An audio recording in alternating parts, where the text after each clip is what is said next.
channel along with Janelle, who does it normally. Oh, So I'm sorry if I was like I seemed like I was away. I'm gonna close that all down, but I wanted to just get the hype going. Yeah. And with Danielle now in the chat, I don't have to be there either. So No, you're good. You're good. She's good to go there. I will be watching this Stride gum commercial though. So wow.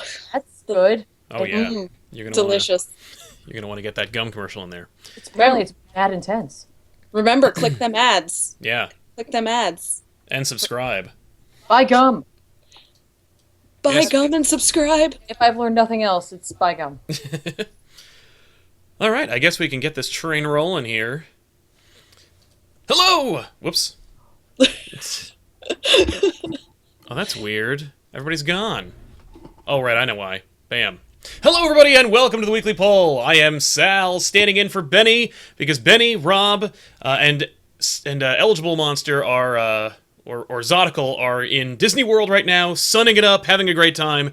The only thing that I wish upon them is hordes of mosquitoes and humidity, which, thankfully, being in Florida, I'm sure they will get plenty of. But I won't be doing this alone. Instead, I'll be joined by my lovely co-hosts today. First one up is Tiffany from Comic Pop, and of course, as always, our lovely and talented Sea Monster, who you might know from our other sister show, The Poll. Welcome, Sea Monster. Hello. And welcome, Tiffany, to the Weekly Poll as well. Thank you so much. It's been a while. I know, it's true. So Joel from Caped Joel has been kind enough to offer us a couple of topics that we're going to bash on through, and then afterwards, we might talk about a little indie picture that came out the weekend. Might be kind of fun to chat about. We'll see. I don't know. The name escapes me. I don't see any paraphernalia anywhere that might imply that I'm doing a bit, but we'll see how that goes. But yeah, so kicking things off, I just wanted to wish the lovely and talented Geoff Johns a hearty congratulations for becoming the new DC president of DC Comics. Dude is a huge writer, has created some amazing stories for DC. He's instrumental in the good parts of the New 52, and I wish him nothing but the best. That's kind of all I got to say about that. No, that's awesome. I mean, like, I've heard nothing but amazing things about Geoff Johns. I love his name. You can do this when you're saying it. Yes, he has a hilarious, used car salesman / back of the menu lawyer name. Right? So I feel like every meeting that Geoff Johns leads, they're all going to have to do this as he comes in. Yes, Geoff Johns. Geoff Johns. Good morning, Geoff Johns. Yeah. He is the god of continuity, really. So I'm kind of happy to see that he is El Presidente of DC. Seriously. I wonder what he will affect, like what changes he will affect. I'm kind of curious, but yeah, like what he'll do. I mean, like, the fact is the dude's been a company man for so long that there's no way that he's gonna be like, okay, I'm president. Now all of a sudden, like, everything's different. We're gonna get like a female Batman and everything's gonna change. Like, I think it's just gonna be you're gonna notice that you're dropping fewer books. That's probably what you're gonna see the most from Geoff Johns. I feel like we'll see a little bit more of a push towards quality, and then maybe an ease up off some of that marketing content. I mean, but I'm not going off of Johns in a presidential sense. I don't know what fully corporate Johns is going to be like when he's in that head position, but from what we've seen in his work and over his career, he does have a very deep respect for continuity, for quality stories, and his pacing is really nice too. So I'm hoping not a lot of rushed releases and not too many marketing gimmicks. Yeah, the one thing that I would love to see lose the most traction is these integrated ads. Yeah. I know that I think they learned their lesson about that Twix ad where it was like half the page was an ad and half the page was art. That was rough. The Snickers Doomsday ad? The Snickers Doomsday ad.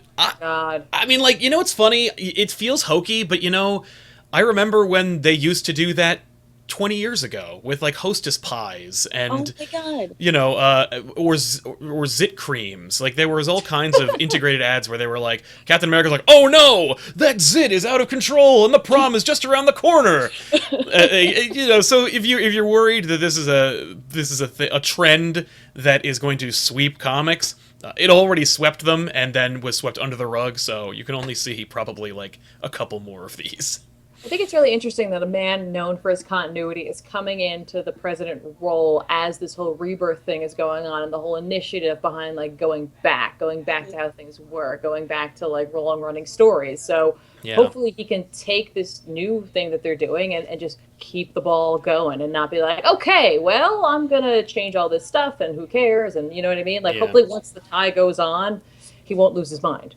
Right. Well, yeah, I feel like it makes perfect sense for Johns to be here during Rebirth when they're trying to bring everything back to classic DC. I think that's a perfect point.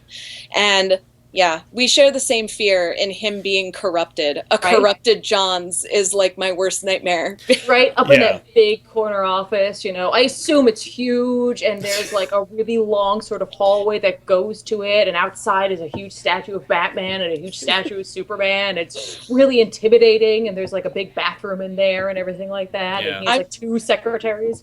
I'm just imagining that scene when Homer Simpson gets hair and he goes into the executive washroom. Yeah. It's like Oh. rumpled, humble-looking Geoff Johns walking into the DC corner office. Yeah.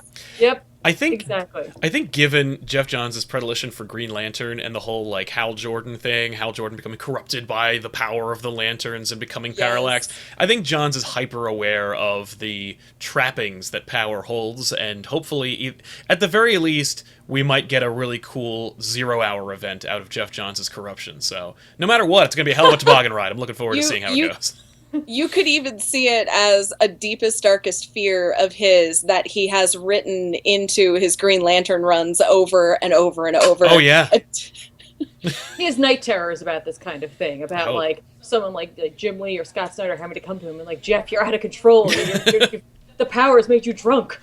Oh, I can imagine the night before he got the call, he like wakes up in the morning from a night terror where that exact thing has happened. Right. Where it's like, Jeff, you're out of control. And he wakes up and he's like, oh, thank God it was a dream. And then he hears the phone ring and he picks it up. Right. And it's like, hello, Jeff. You're the president of DC. And he's Exactly. Oh no! What am I gonna do? Real question is, what aren't I gonna do? So yeah, congratulations to Geoff Johns for his promotion, I guess. That's kind of fun. Continuing with the DC trend, the original thing was like, hey, look at Superman from Supergirl CW's new costume. But the real joke is the poster, and more the wording or phrasing on the poster that has really captured people's imaginations. We can talk more about costumes, but really quick, the poster for the teaser poster for Superman being integrated into the CW Supergirl universe is Superman is coming in Supergirl on the CW. Yeah. Oh, yes. And it caused everybody to kind of like lose their shit for a little while and laugh their asses off. You know what? You've got to be careful of innuendos. That's Right? like marketing and PR 101 is like you send it to the copy editing department to double check for innuendos unless the copy editor is an intern and saw it and went like, I got nothing to lose. Right. It's either that or like they were like, okay, great poster, cool, whatever. We need something on it and we need to send it out in the next 10 minutes. So just whatever you want to put on there, just Superman and then something about being out with Supergirl, whatever, go for it. And they wrote it and nobody saw it and they got the proofs back and they were like, oh my God. Yeah. This is why copy editing and design are important and yet constantly undervalued. It makes me so mad because I'm like, copy editor would have caught that. Copy editor, I mean, you would have been coming in that copy editor with how happy you were that they caught that. Yeah. I, you know, part of me is like, there is no way they don't know. And then part of me is like, I don't know. Corporate gets really dumb. Yeah. And they're just like, here it is. And then when there's a reaction, they're like, now I could definitely, I could see that. Yeah. All they had to do was Who's change gonna blame one him? word. It just had to be Superman is coming to Supergirl on CW. And they said coming in, and they thought it was hilarious, I guess. Like, I'm reminded of, do you remember that awful Yogi Bear movie? Yes. Do you remember do you remember that awesome teaser poster where Yogi is behind Boo Boo and it says great? You're using awesome in a loose term. I say it was awesome because, like, I can't believe that for a period of time I could go to the movie theater or drive in my car and see gigantic images of Yogi Bear behind Boo Boo and a tagline says, "Great things come in bears." Yeah. What does that even mean? Without the context, like, or with the context, what does that mean? And they look so thrilled. Like if you've never looked it up, please by all means just Google it. Thanksgiving bears. Great Thanksgiving bears. What does that even mean? Spectacular. There's you know what it is. The poster, the copy editor saw that movie and was like, "There's no saving this movie. The only way I can save it is by implying there might be a big gay bear scene or in this stupid flick." I love that. It's like, welcome to the weekly poll where we talk about Yogi and his great moment in the big gay bear scene. It really That's brings right. a lot of fan theory to the DC Hanna-Barbera universe. I'm looking forward to Right? seeing that actualized. I don't know if you Big noticed, gay but bear Hanna-Barbera universe. well, in the DC Hanna Barbera comics, I noticed they didn't pull Yogi in. No, it's weird. It's weird. It's But weird. besides I the fact that he's really boring and stupid. What? Maybe it's the fact that either Yogi wasn't available because he got really into the big gay bear scene, or maybe it was discriminatory towards his big gay bareness. That's true. Yeah. Could be. Who knows? Boo Boo knows? is his cub, so I don't know. I mean, if you're not familiar with the bear scene, you know, check it out. But moving back into comics, I do. What do you ladies think of the Superman costume, the CW Superman costume, compared Just to what we've got? I mean, his Supergirl costume. Yeah. Yes. I like the emblem. Yeah, I like the costume. It's It's nice. fine. I always wish it were more blue than it is. Mm-hmm. I know that they had that one shot of him and her clearly kind of photoshopped together, and that image of him is really bizarre because it's almost like there was an edict that came down that said your Superman can't look as Superman-y as our Superman. Right.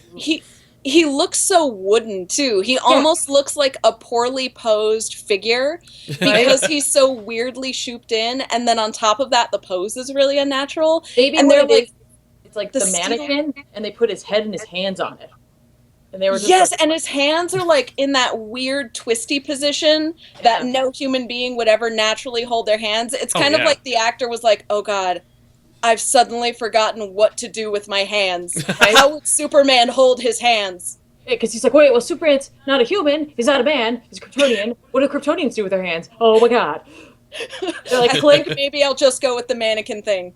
Yep, just gonna go with that. And we'll just see how it goes. Yeah. But I mean, I've seen some other behind the scenes shot, and everything looked a lot better there. So I don't know. The belt's a little weird. I don't know. The belt kind of weirds me out. The belt is a little bit too solid. It's just a strap, and I would almost rather have that detail sewn in. Right. Rather than sitting on top like a belt, because you have this really smooth layout costume and then the belt just sitting on top of it. And Yeah. it looks bizarre with the rest of the textures that you have going on. I like the way his hair is styled. I think that's absolutely perfect, but that's more of a casting choice. Right. Yeah, that's just Oh yeah, that's the Yeah, man's right. hair.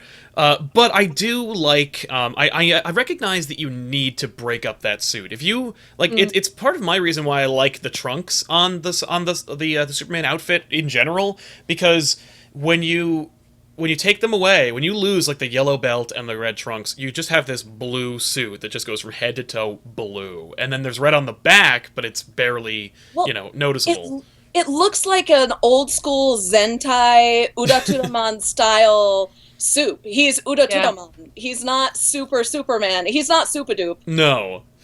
He's Ultra Dupe.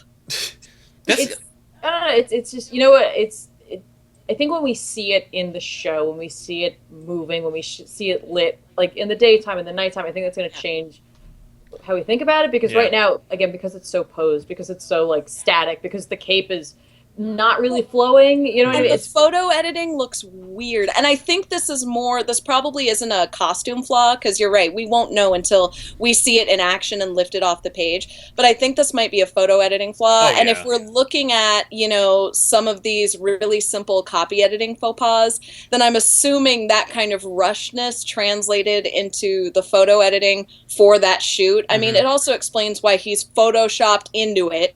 Mm-hmm. yeah. So I don't know. I think probably most of the complaints can come down to poor shooping. Yeah. Yeah, definitely I got that sense. Especially the first image where it's him and her at the same time. I was like, a lot of people complained about how he looked, and I was like, yeah, it's lighting, it's coloring, it's Photoshop, it's just kind of meh. But I always liked the the Supergirl emblem, and I like that they kind of carried it over, but they didn't do the exact same thing. Like her emblem's, one color and it's like transparent, and his is like a solid actual thing. They also kind of integrated the Injustice idea of like the shield attached to the cape, which is like, you know what, if you're going to take liberties and you're going to try new things or try to influence on Superman's costume, do it on Supergirl. Like, if you're going to do it anywhere, like, play with it there. My issue, I think, when I was talking about like the belt and how it breaks up things, is that I think it's red. And it needs to be not red. It is red. It needs to be yellow to bring the outfit together, to pull in the accent colors. Agreed. Well, that's, I think that we were too afraid of making Supergirl and Superman too matchy-matchy, because hers has the gold or the yellow. Yeah. Their whole design is matchy-matchy. I know. I think that the costume designers are probably concerned about that. A little bit concernicus. Mm-hmm. Yeah. I love Supergirl in this image. This looks like one of those me-you memes where, like, I'm totally on fleek and you look like a wooden piece of trash. Yeah. That's what it looks like, because it's like me, and you have this great, like, Supergirl power pose. Her outfit's pretty on point. Cape is a little stiff, but the rest of it looks pretty good. And then you have Supadupe, who looks like an OTP Ken doll. Yeah. Yeah. No, he does. It could be because... I think when we see it in action, it'll probably be better. Yeah. Well, and who knows? Like, the people are really digging on the CW DC universe, and normally, like, the cynic in me would be like, well, we will never see this costume reimagined because the show will be canceled before that time. But like, I'm kind of shocked by just the fact that everybody seems to really love Flash, and the fact that like maybe with Supergirl on the CW and having the influence of those Flash people, like maybe people will really dig it and it'll just grow and blossom, and we'll see a couple of iterations of Superman's costume over time. Flash is good shit. Yeah. I am really happy with Flash. I'm still mad at Arrow, but I'm super happy with Flash. Everybody seems to be kind of like soft on Arrow at this point. Like at this point, I feel like Arrow is going the way of the supporting guest star character. They killed Canary Lady. Mm-hmm. The Canary sang. Yeah. The super in shape superhero Canary sang, and now the show is over. That's how I feel. And we're done. Yeah. That's okay, because the Green Arrow comic right now is really great, so it's perfect timing. Yeah. So getting into Superman a little bit, I also heard, and this is kind of like barely news, because like, wasn't it always? Was they announced that Man of Steel 2 is back on the slate. Yeah. Which is like, wasn't it always? I know that Batman vs. Superman had originally started out as a Man of Steel 2. They were like, Man of Steel 2 with Batman in it. And then it became, they were like, oh, if we're going to put Batman in it, just make it about Batman. But Batman's really the best we've got. Exactly. We know this dude makes the money. Let's just put Batman in it. But then it eventually just became he literally we went from Man of Steel 2, Batman is kind of in this one, to Batman gets top billing and also Superman is in it. Yeah. My favorite Batman v Superman movie has to be the one that College Humor did. Yeah. Yeah. Oh God, yeah, with the one where they meet on the roof with Pete Holmes, where he's just like, why would you need my help? And Gordon takes off his glasses, and he's like, where did you go? Yeah. That was the best Batman v Superman, and you know what? They were up against a lot, because we had that to compare to when we walked into the Batman v Superman movie. Yeah. I gotta say, like it, don't like it, Man of Steel. Going into this, I'm fascinated. Yeah, like what the hell can they possibly do at this point? Are you going to knee-jerk reaction to things that you've heard? Are you going to stand your ground? Are you going to be really angry about people's reactions or some people's reactions? Are you going to use the return of Superman, essentially, in the Justice League to change him and to influence where the Man of Steel franchise is going to go? Like, I'm kind of fascinated by this. Like it or not, like, it's going to be interesting. Or one of my favorite things could happen. Well, it's a bitter favorite. It's when they totally give up and start skateboarding over sharks. They just start jumping those damn sharks all over the place. And then it becomes a Mystery Science Theater favorite. Oh, yeah. Yeah. It could be any of these things, but like, I feel like they're going to react in some way, shape, or form. Yeah. And my theory on it is that what they're doing is they're going to try to do another run at a tie-in to their overarching cinematic universe. Because I think they have an idea, after Suicide Squad, I think they have an idea of what they want their overarching cinematic universe to look like. Yeah. So now that they're well into Justice League production, now that Suicide Squad has come out, and they've been able to demo test it amongst a lot of different demographics, I think they have an idea, and I think they're going to use Man of Steel 2 as another run at trying to tie it into an overarching cinematic universe. That's my theory of their attempt. I think they would be afraid to not pursue something like that, considering that they know for a fact that there's a split about Man of Steel. Essentially, people either like it or they don't. But like, put in other characters that they do like, and you're more than likely going to sell the tickets. And at the end of the day, it's typically what they care about. And especially if they're going to be like, look, we put Man of Steel into the Batman v Superman movie, or we put Superman to that, and we're going to have the Justice League movie. Unless you set Man of Steel 2 prior to those events, you have to address the fact that there are superheroes in this world. Yeah. Unless you send him into space and he deals with Brainiac. Which would be fine. I mean, like, it'd be a cool idea to just be like, get him out of here. Clearly our version of Superman can't play well with others or interact with anybody without like murdering half of them. So why don't we just send him to a faraway asteroid and have him like, but we all know how that turns out, by the way. When you make Superman leave Earth for a long period of time and then have him come back, he still is whiny and tired, and it's called Superman Returns, and nobody liked that either. Right, but this time it wouldn't just be like a single superhero leaving. There would be other people there to help to pick up the pieces. Oh, you could do a War World Mongol story where he's actually I have a feeling this echoes quietly of Planet Hulk, which is one of my absolute favorites. But I feel like maybe Batman and the Justice League sit around a table and be like, so some friends in another universe, I'm not going to say who, but something that almost worked for them was they sent their problem child into space with their own planet. Now, our problem child is a lot less vengeful and way more whiny, so I think he'd stay. Oh, yeah. What do you guys think? Right? I was kind of hoping Superman might just go, be like, I gotta go on, walkabout in space. I gotta find myself. I gotta figure this whole thing out. I don't know what I'm doing. Yeah. Irredeemable style walkabout in space, but hopefully he doesn't come back and goes, you know what? Everyone should die. Yeah. Right? Hopefully. Oh, hey, he could run into the Lantern Corps. Yeah. There. That would be neat. That would be kind of cool. Back into the fold. Be like, no, it's okay. We're not going to talk about the others. Not Ryan Reynolds' Lantern Corps. This is a new Lantern Corps. They make him into a lantern. Like, the first Green Lantern in the DCEU is just Superman. Okay, no, stop. Ryan Reynolds' Lantern Corps is the fever dream we all forgot. Yeah. Right? Yeah. That was such a nightmare. Poor and Reynolds. Because of that, they're going to be really tentative to bring Green Lantern back in. Oh, yeah. And I'm hoping that when they do, that we get Jon Stewart Green Lantern, because he's my favorite Green Lantern. Easily. I think Green Lantern would make a great TV show, because there's so much mythos and there's so much stuff that you could parcel that shit out over seasons. You have so much content to work with.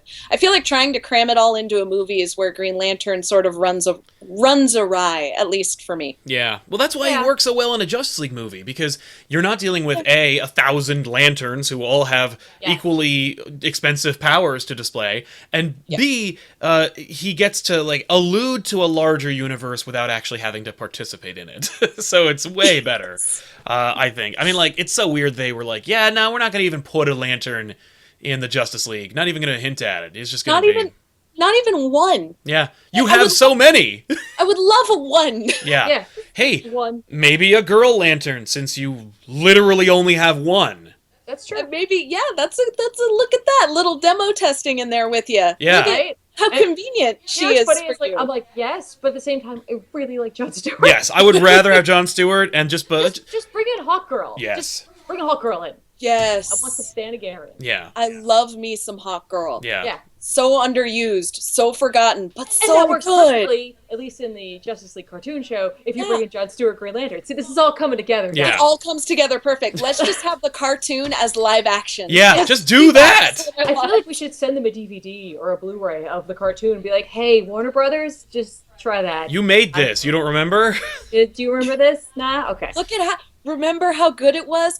Oh my gosh. Sorry, I just thought of one of my favorite Hot Girl moments where she's holding Solomon Grundy. Ugh. And Grundy is like, "Do you think my soul will be waiting for me?" And she's like, "Oh crap, I'm a staunch atheist, but for you, Grundy, I will give you peace. Yes, your soul is totally waiting for you." And he's like, Thwack. "Grundy, happy with this." Ugh. It's- That show really, really dug deeper than the DC EU has attempted to do.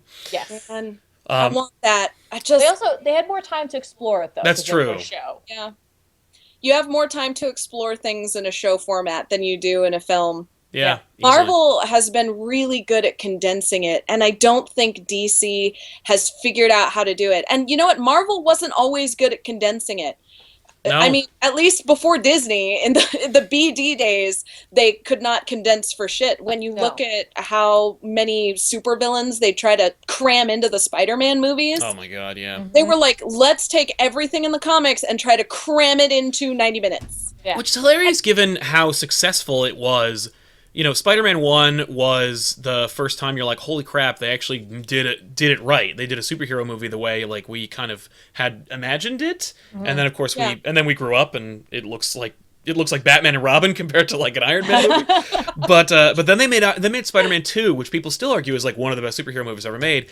One villain, dude has his own and it's like, look, it's cartoony pathos. My wife was killed. I have these arms. I'm not in control. Like it.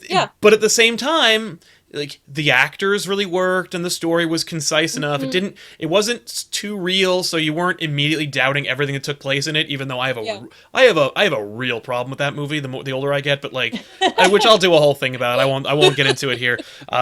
But the one villain rule works in that movie, and it's like the one that everyone hails as the best one, and it's like, just do that then. Like, I don't understand why they need to. I mean, even with Iron Man. They overpack with additional characters and additional villains, or additional heroes and additional villains, because they think that'll sell. Like, cramming Wonder Woman into the Batman v Superman movie was so shoehorned in. They're like, we need a girl. Well, you know what that... shoehorn this girl in here, and then people, you know, in the future go, girls don't work in movies because they tried to shoehorn this bitch in there and that didn't work. And it's like, no, you just need to make a good movie instead of shoehorning gimmicks into things that were fine to begin with. Warner Brothers is like, in my opinion, they're always the people, along with a bunch of like Sony and still, but they learned the wrong lesson. Like, here's what happened. I'm going to take completely the incorrect lesson from this whole thing, but that's what we're going to go with. Yeah. Well, that's what happens. Telling me. That's what happens when you get entirely driven by a marketing department. Yep. Like, even with Suicide Squad, a lot of the complaints with Suicide Squad came down to, well, the marketing team got into the editing room. Well, the marketing team got into the script. Well, the marketing team got to the actors. And you're like, will somebody restrain the WB marketing team and just lock them in a small room and let them just generate strategies instead of going anywhere near these movies? Yeah. Because they are the marketing team must have superpowers, because that's the only way they must be able to do this. Like, they actually have powers, and that's what they're using this for. Well, they have ominous Grim Reaper powers where they can just teleport to wherever. Right when somebody says, I'm going to make a high-budget movie, they just vanish and reappear in the room. Yeah, they have Enchantress powers. They just appear in a room, and then they ruin everything. Or they have Killgrave powers, where they get into the minds of the directors and the actors, and they're like, yes, cheesy gimmick sounds like a great idea. I will do this in front of millions of people. Yeah. I gotta say, I kind of like that Enchantress idea, because I just imagined them on set, and it's just one guy, very mild-mannered, and he just goes, marketing. And then, like, all these dudes in suits show up. Yeah. Just take over. Floating places. And you're like... Do you have a vision? It's no. It's like the silence from Doctor Who. Right? Where they just start, like, coming out of the walls and down from the ceiling, and they're like... And there's like an intern, he's like, what? And they're like, that's cool, it's the marketing team. Yeah, don't worry about that. Just prepare to have all your dreams die. Yeah, it's fine. Don't worry about it. It's okay. You know, actually, mentioning Killgrave reminded me that Jessica Jones is getting a season 2 officially, and it is following Defenders. So it's like well, it's not the next one, but it is like No, but that's awesome because like they're going to take influences from what happens in the Defenders in this next season. Like they're not going to just pretend like that didn't happen. They're going to be like, okay, what happened to her there? How does that affect her character and the characters around her and the world around her? And then go from there. I'm like, yes, cohesion. Thank you. Yeah. I love continuity and cohesion. It makes me so happy, especially when it carries over from comics and into TV shows. And you're like, I get that. I know what's going to happen. I'm so happy. I thought I had that for Court of Owls in Gotham. Like for a split second, I was like, cool, they're going to bring it over. Nope. They just took a steaming pile of bird shit and just shoved it in my face. But Jessica Jones, I trust not to do that to me. Yeah. I hear that they're going to still be pulling from Alias, so Yes. that's good, but Well, not they left entirely. they left That'll be like great. half the damn book I know. on the floor. And I saw that they asked about, Patsy Walker being Hellcat, and they're like, we really like her relationship with or without Hellcat with Jessica Jones. And I'm like, come on, guys. Yeah, but how about you put give her me in a some of that Hellcat costume though? Yeah, put the cat suit on her, all right? I want to see it. But Patsy Walker is very kitschy, and she's, at least in the comics currently, she was kitschy before. She like trailed that line between grit and kitsch, where sometimes shit got real for her, and sometimes it was like, haha, you're so cute. Yeah. But yeah, she would either die or she would be in an Archie joke, but like that's kind of it for her. But she's campy and she's kitsch, and that's kind of how she's always been. I would love to see her appear in Jessica Jones. Not necessarily used very, very sparingly, but maybe as an Easter egg. She just runs into Patsy at a coffee shop, and Patsy is just this wayward, can't get her shit together millennial, a little bit like she is in her current rendition. Yeah. And they just run into each other for a brief moment, and they sort of see exactly how polar opposite they are. Yeah. Then maybe go their separate ways. I would be happy with an Easter egg like that.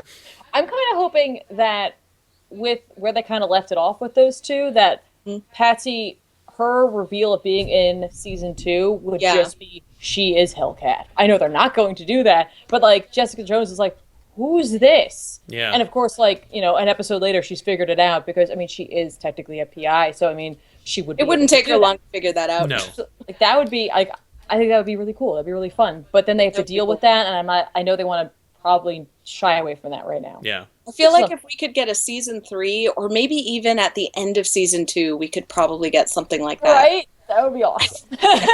Like, and oh my god, that season 2 trailer. Oh yeah. Yeah. So good. Yeah. So good. I can't wait. I'm so excited. Yeah, apropos trailers, I understand that Luke Cage Hero for Hire is just got his own new trailer. Oh my god. After the first bombastic, awesome trailer, we got another one, which was That like... was a teaser. Yeah, that was a teaser. This is a real, like, straight-on trailer. This is like strap in, kiddies. Yeah. Here we go. Sweet Christmas, am I down for this show? It looks like they did Luke Cage right. It looks like they read all the comics. They know their source material. It looked good. They're bringing him from a side character into fruition as a full-blown standalone, and I am really excited about it. When he got out of the tube, essentially, and he had the gauntlets and essentially like his little headpiece, I was like, oh, get him the yellow shirt. He had his Wolverine origins moment where he like breaks out of the tank. Yes. And I'm like, that's it, by the way, everybody. Like, that's the tiara moment. He's not going to wear that again. Oh, come on! He could! Why? I like his tiara. I don't know if modern Luke Cage works. I know, but I appreciate that they put it in, and I love where they left it off, where they're like, tell us what your name is. I'm like, just say Power Man! Just say it! I'm kind of interested in how they do the... Right? Is he going to just give his regular name, or is he going to go for it? He's going to be like, Power Man, and then someone makes fun of him. Yeah. They're like, Power Man? He's like, what? What, I'm a man? I'm really powerful, and I'm a man. Yeah. Yeah. I love that Rosario Dawson is back. Yes. I know that, like... Yes. She's amazing, and in each series that we've seen, she's kind of gotten a little bit more of a role in it, so, like... just keep that train rolling. I love her. She's been creeping in. I like how they've been creeping her in little by little. Give us a little taste, get us a little used to her before we get full frontal. Oh, right. Yeah. Of course. It's funny, they keep, like, advancing her plot as well. Like, even Yes. in in Daredevil, season Yeah. 2, Yes. I think she's no longer a nurse anymore, so... I know, but like Well, she that's loses the job. it's killing me because they're introducing a night nurse in The Doctor Strange Doctor movie. Strange movie. So I'm like, damn it, that was the way that you could just bring him really flawlessly in, other than it's the Defenders and he really should be a part of it, but let's not even talk about that. But I mean, like, there's your night nurse. That's it, right there. Yeah. But No, we're not going to use her. it's nuts that she... Well, the other thing is that there are multiple night nurses, so it technically works. I know. But it also I, totally like, sucks that she's... She's pretty much what I imagined that to be. Like, she loses her job, you know what I mean? Like, she's just doing the thing, she's going to take care of it. Like, it's just, that's it, and then the oath happens. Yeah. It would have been a really great piece of cross continuity. Yeah. It would have been, that would be really cool to see, but I don't think they'll ever do something like that. Yeah. I know. It feels Even like though they that'd won't. be really awesome. Yeah. But I love the trailer. I love that it's taking place in Harlem. Like, yes.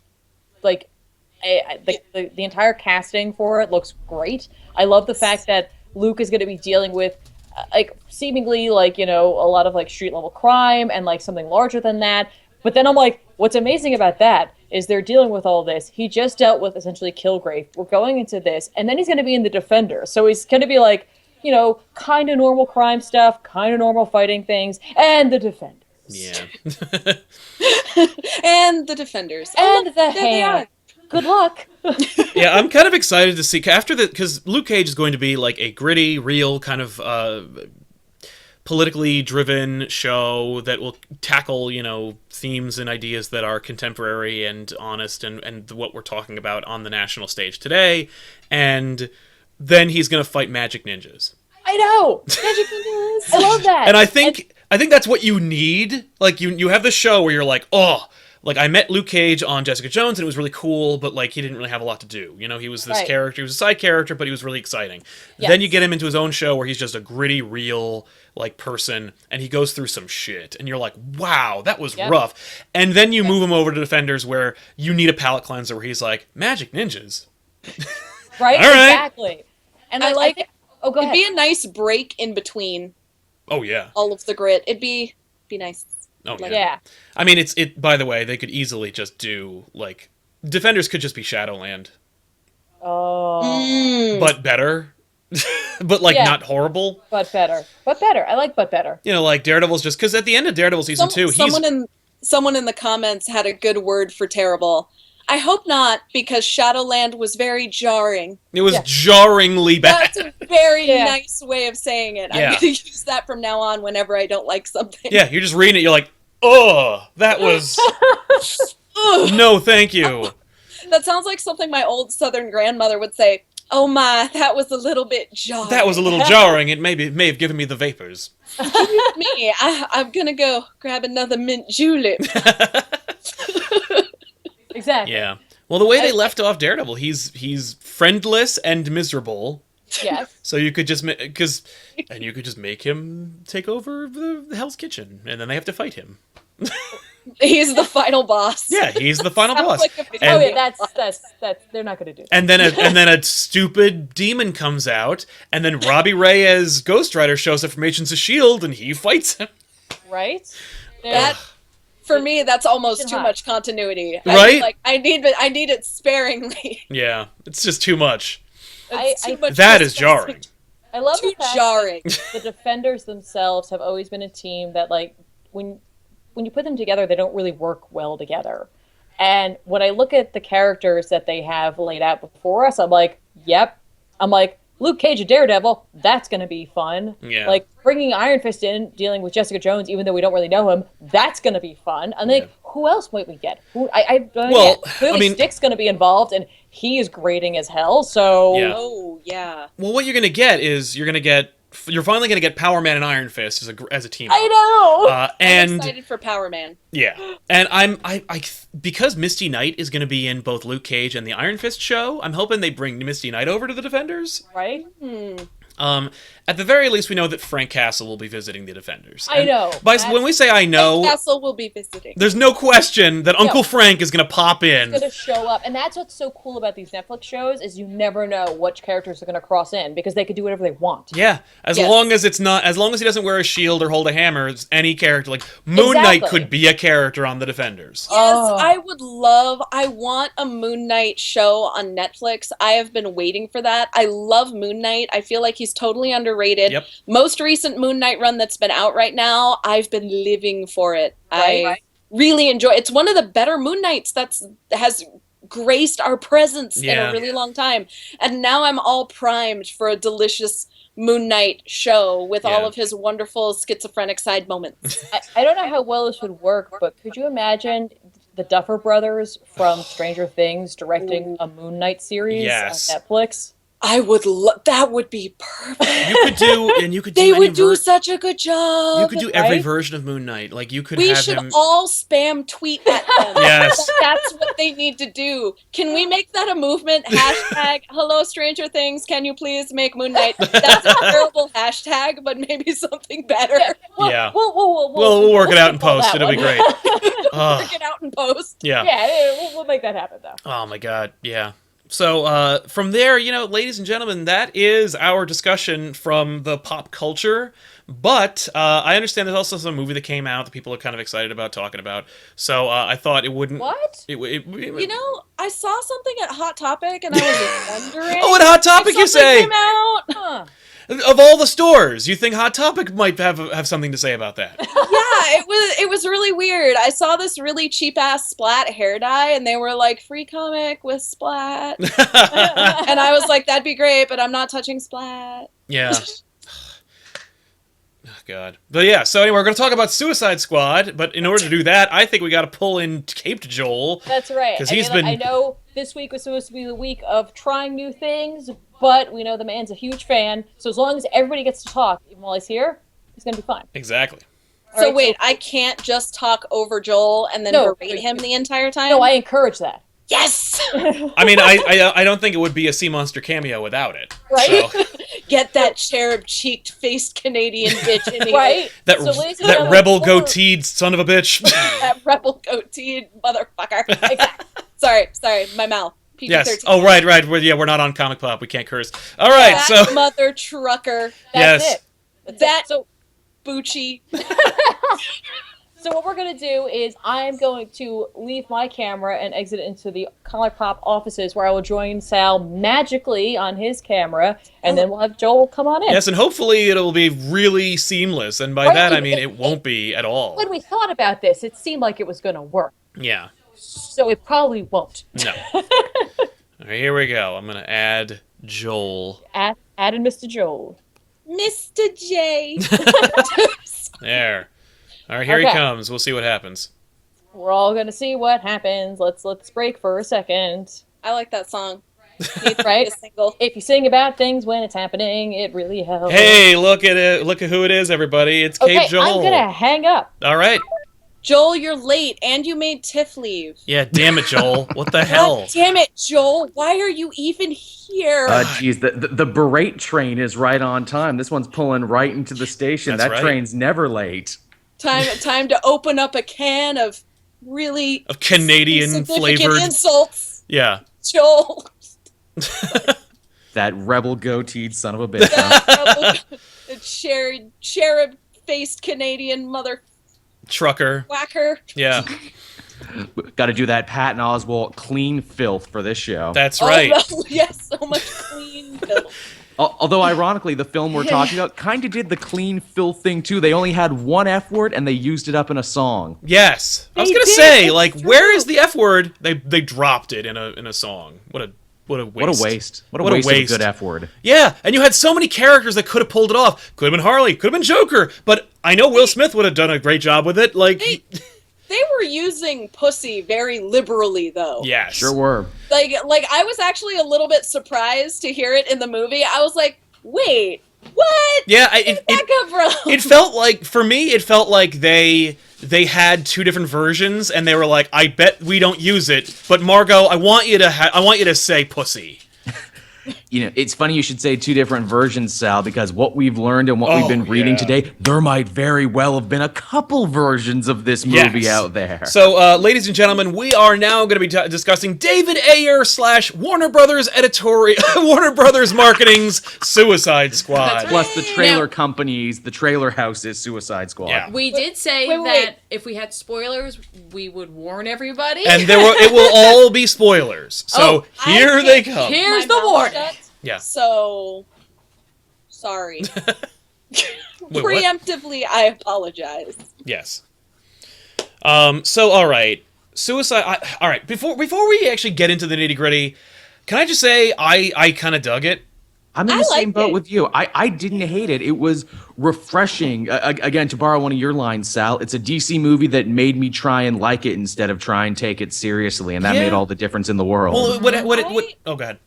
Except for those weird marketing editing moments and some choppy writing here and there, I actually thought it fit the comics and the tone of the comics really well. At least New 52 Suicide Squad. Because New 52 Suicide Squad, it relies really heavily on its campiness, a little bit on its 5 edgy 8 meanness, and very heavily on Harley. I mean, it is a hot topic mess, but pretending that New 52 Suicide Squad is not. Right. It's not the way to fix it. Would straight up just be lying. Exactly. Yeah, you can't ignore that. And I gotta tell you though, I get why it's Killer Croc. It's easier. Oh, instead of King Shark? But every moment I'm like, this could have just been King Shark. Yeah, why wasn't it a giant shark man? Come on!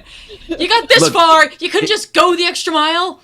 Hey, if it was King Shark, then King Shark wouldn't have gotten to say anything for the whole second half of the movie. And then at the end, I love BET. Yeah, what was that? Yeah, that I didn't care for. To be totally fair, King Shark, it probably wasn't a CG issue. It was probably the fact that King Shark says, "I'm a fucking shark." Yeah. Every 2 seconds. Quote. Well, see, now that's where you used your F-bomb then. Yeah, that's where you I'm use a fucking shark. That could have been your, puny god Hulk smash moment. Yeah. When he's charging, I would love just that scene where he's charging and he's like, "I'm a fucking shark." Yeah. Shark. And he's just running. That would have been amazing. Yeah. I'm disappointed.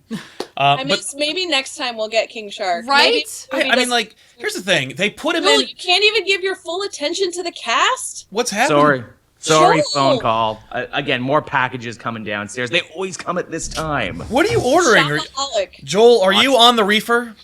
I may very well be on the reefer. I'm not going to lie. Is this my intervention? Is this why I didn't get to be on the main show? No, I had to ask you why you were on the reefer. If I had to ask, I wouldn't know you were on the reefer, but now I know.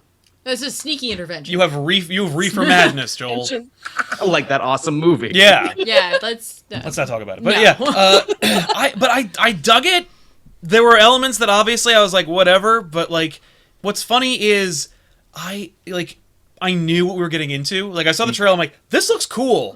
I know that there were, and Warner Brothers is nothing if not the most reactionary movie company I've ever seen in my life. What? Where they're like, whoa, what'd you think about that? Okay, but what did that guy say just now? Well, then okay, change it again. And, like, just immediately they change every aspect of everything as quickly as possible. So when people were like, Batman vs. Superman was pretentious, they're like, okay, crap, but this is dark and edgy and pretentious. We have to fix it. And it's like, no. This works. Yeah. Yeah, you can throw many barbs towards Suicide Squad, but it, in many ways, knew what it wanted to be. It didn't bog itself down with a bunch of pretentious theology and philosophy. It's people shooting shit. Yeah. Right. And some of them have dreams. Itself, which in this case was the appropriate thing for Suicide Squad to do. Yeah.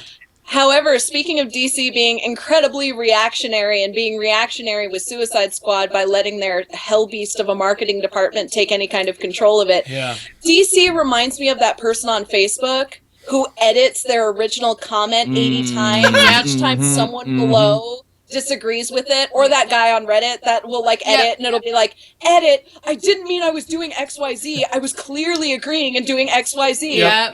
Edit, I was clearly edit, gold again.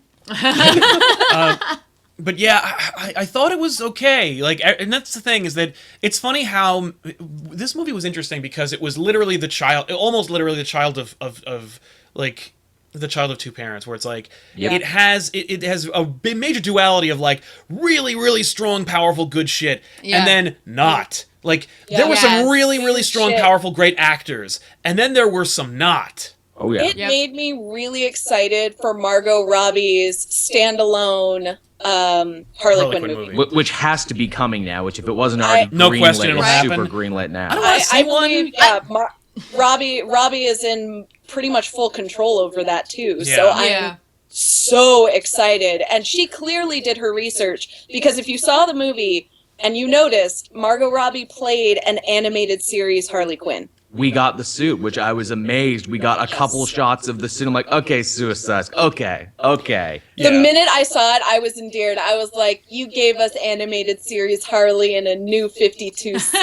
I see you. And I see you. and an Alex Ross cover. They went to recreate the Yes. most famous Alex Ross cover. I'm like, okay. That felt okay. that felt to felt- that me was like cool. that was a reshoot. That felt to me like Yeah. they're like, we're gonna lose them. Give them one of those arts they like so much. Yeah. One of the art. I'll have The one kids art, like them please. arts. Thank you. That it really felt like they were just like that. They were like, hey, come back. You don't have to wear the Jared. Don't worry. You just have to wear this thing, and you don't have to put on a whole Joker thing. You Yeah. don't have to put on those silly ass tattoos. You could just wear this, and we'll just shoot this one shot of her wearing the outfit. Because Yeah. like the Harley outfit looked, it was cool. It for me cemented why we'll never see an animated series Harley in real life, Yeah. because like because she looked okay. Here's a little history lesson for everybody.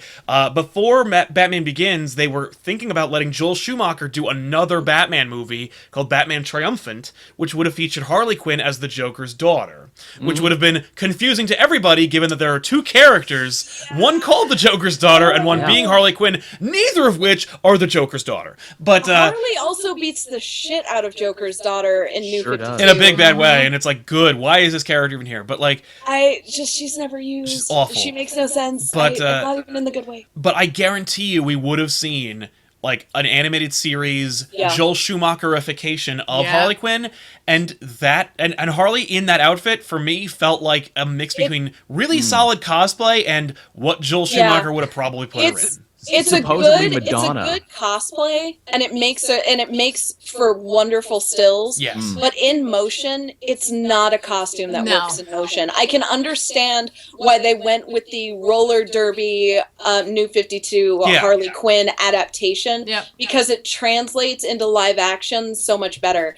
People get really angry that Harley Quinn's costume either wasn't the animated series or for some godforsaken reason was not the New 52 Harley Quinn Suicide Squad outfit with the giant Elizabethan collar, a tight-laced corset, and booty shorts. People literally are going, why isn't she in a tight-laced corset and booty shorts and an Elizabethan collar? This version is sexist. And I'm like, You're like, back up the train a little bit there. Yeah. I'm like, you need to stop. All right, and you need to take this wall and apply your face to it, because that is so messed up in so many ways. Yeah. It'd also be pretty cruel to a human to, put them in that and make them do action scenes. Right. while Right? wearing that. Now do a flip. Yeah. She was killing it in those heels, and I felt bad. I couldn't imagine poor Margot Robbie in a full-on tight-lace corset trying to do basic tumbling. Yeah. For You reals. can't even bend. Basic tumbling sounds like the best college course ever. Tumbling 101. I get it. Like, Margot Robbie, she was great, but for me, I was like, I could have used about 4 times as much katana, because katana for me was like, wow, you just took something right out of comic books and put it right on the screen. Yeah, literally, there was no apology. There was Just- almost no complete. There was no moveification of Katana. It was just literally the comic, the costume, the sword. It has the only thing about it was like it probably does actually. It's like in the comics, it's nebulous whether the sword actually takes the souls. Yeah. In the movie, it does. Yeah. And I was like, I love that's that. awesome. I thought that was so cool because it satisfied a personal canon for me. I was like, yeah, it takes the souls. Exactly. Katana's a weird case, too, because she shows up later in the movie than anyone else. She's the last person. They're leaving, and she's like, no, wait, don't leave without me. Yeah. Yeah. She works for Rick Flag. We don't know how they met or what their relationship is, and we never find out through the movie. She only ever speaks Japanese except for one bit in the bar, even though she totally speaks English in the comic. It's like, we need to hit home she's the foreign character. How do we do that? But at the same time, all it made me want was a Katana movie, and I was like, is Katana here to advertise? Because again, I'm going off of what are the evil marketing people doing. Yeah. And I'm like, is Katana here to advertise or demo for a Katana movie? I wouldn't Was be the least bit DC like, we surprised. want to make a No, Katana it's- movie, but we don't know how it's going to do, so let's stick her in Suicide Squad and just kind of see. I think they were trying to balance the team out, Yeah. like, gender-wise, Yeah. and they didn't want to take a character that they might want to use in a larger Well, also, arena. you by making her speak only Japanese, you have your cake and eat it too, in as much as you have your new female character, but she doesn't say anything anyone can listen to. Ooh.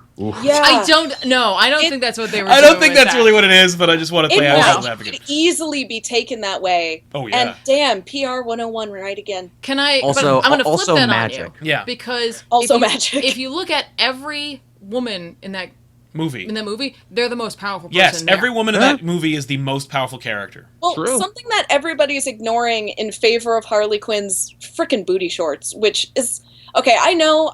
There's like a hashtag problematic fave, whatever the fuck you want to call it, but we have a lead who is a woman of color. We have Will Smith, who is a person of color that is also a lead, Mhm. and then we have Margot Robbie, who is another female lead. Yep. You have It's your an entire diverse villain- cast. and your main villain Is is a a woman. female. And the main villain is Enchantress, It's- a villain, and everyone's like, the movie was terrible and non-representative because Harley was wearing booty shorts, and I'm like, what? Why can we not just for a second praise this giant amount of progress that we see right here? Because not only was it done, but it was done incredibly well. Amanda Waller was fucking on point. Oh yeah. Yeah. Oh yeah. She was the Because comic fuck, character. Yeah. So was Will Smith, and Yeah. so was Margot Robbie. They were so strong. They were so good. Yeah. Praise it. I mean, if I was to be a Suicide Squad hipster, I could be like, oh well, Will Smith just played himself and not really Floyd Lawton that we know from the Yeah. comics, but he was still really good though. But it was. Still But Floyd there's a Lawton. reason why he commands such a high salary. We want to watch Will Smith do Will Smith things. Yep. Triangle. He's Will charming. Smith- Will Smith was I Am Legend, but more evil and funnier. Yeah. And Yeah. I liked that. That was actually exactly what I wanted to see. When they were like, Will Smith is in this, I'm like, Will Smith would probably be a good Floyd if he played his character from I Am Legend. And it's a bit of a rare treat too, because we're not used to seeing Will Smith break bad and say and do naughty things because he's been a hero for so much in his career. We also don't see him in Yep. ensemble pictures very often. And Right, by the not way, anymore. and while it's funny, having watched, I don't know if you guys saw a lot of like the interviews with the entire, like they did that Conan Comic Con episode where Will Smith like wanted to be in every interview. And tried really hard to get in on everyone's interview. Yep. But, like, dude can't argue that, number one, it was successful. Number two, people kind of dug it. Number three, Yeah. like, people don't want to go see Will Smith movies anymore, for the most part. So maybe you might see a couple more, like, appearances from Deadshot and or ensemble pictures with Will Smith in them. It's amazing to think how talented he is when he's not chasing Oscar Gold, which he did for the last couple of years, and failed, or Yeah, that starring was in sad. nepotism projects to Yeah. push his kids. Yeah. Yeah. I miss Will Smith in movies. Like, what Joel said. No, it's It true. was more than just Will Smith. This was the second coming of Big Willie style, is what It this was. really You thought was. Will Smith, but you got Big Willie style. I actually went back and watched Wild Wild West after seeing that. I Oh, was like, I need more camp and cheese in my life. well, that's that. You know what I liked At about least- this Will Smith was it was definitely harken back to what we loved about Will Smith, but you Yeah. also saw the maturity that he has gained over the years. Yeah, he really is understated. Like, he pulls back a lot. Yeah. It's good. Yeah, like he definitely has. He can take the quiet moments. He can run with the quiet moments. Some of the quiet Yeah. moments can be some of his strongest moments. Like Yeah. he doesn't have to be, yelling all the time. Incidentally, just apropos like other people, because Will Smith's awesome, but there's a huge cast of these people. Yes. This is the best role Jai Courtney's ever done. Sure is. Yeah. I hate Jai Courtney. He is a doesn't? low rent Sam Worthington. Mm-hmm. But when he uses his own accent, I think he's Australian. Yes, Yeah. he is. So he uses his own accent and plays a drunken douchebag. Who apparently was even worse in the original cut. Apparently he was supposed to be sexist and racist, but they pulled that out, which also explains why he doesn't say anything. Well, for he the really whole pulls it second act. apparently on Katana the Yeah. entire time, which is like kind of fun because it's also like, it works because it allows Boomerang to be an unlikable douche, but also be kind of Yeah. funny, and it allows Katana to be like powerful. She's the one in power because she's like, nothing you can say bothers me because I know that I can cut your head off without you even thinking about it. Like, Also, my English is not perfect.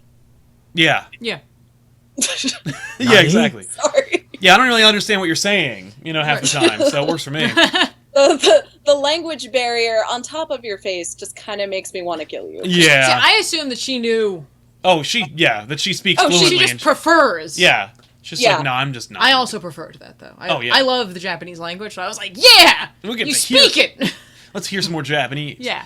There was the Japanese. Okay, this is my nitpick with the Japanese. I know nobody gives a shit, but they were mixing in very formal Japanese with really casual Japanese. Nani? Like, we went from super formal to, like, Yakuza Japanese occasionally with Katana, and it made me feel weird, because I would be like, oh, okay, she speaks formally. This is a nice change from the comics, because they don't write it in Japanese. And then, all of a sudden, she gets, like, in regular conversations, super casual. And I don't know if that was just mistranslating on the writing staff, because her accent, I don't know if the actress speaks fluent Japanese, or if they just asked her to improvise, which would make sense as to why this kind of happened.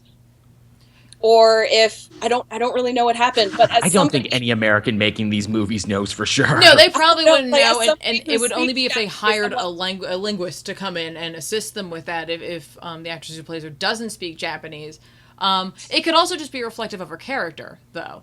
She speaks formally with Flag, but not with the others. Yeah, like you'd have to go back and try to pinpoint it, because that's kind of the problem I had sometimes with Margot Robbie, because I could never tell. Well, she had that floating accent, and I was like, is that because she did. they're doing it on purpose, or is that because reshoots, or what is that? I think it's reshoots. I think it's the same thing. It's just that it's a writing inconsistency and a context inconsistency with the Japanese, and then you've got the floating accent with Margot Robbie as well. And that was like, her accent was very good. I don't know why she didn't keep it consistent through the whole thing. Oh God, it's kind of hard talking like this. Well, no, she does it in Wolf of Wall Street. She has like a hard New York accent. That's thing about right, it, she does. I remember reading interviews with Margot Robbie. She was using the same accent the whole time. I remember reading an interview with her when they were leading up to it, and they were like, "Are you going to do the voice?"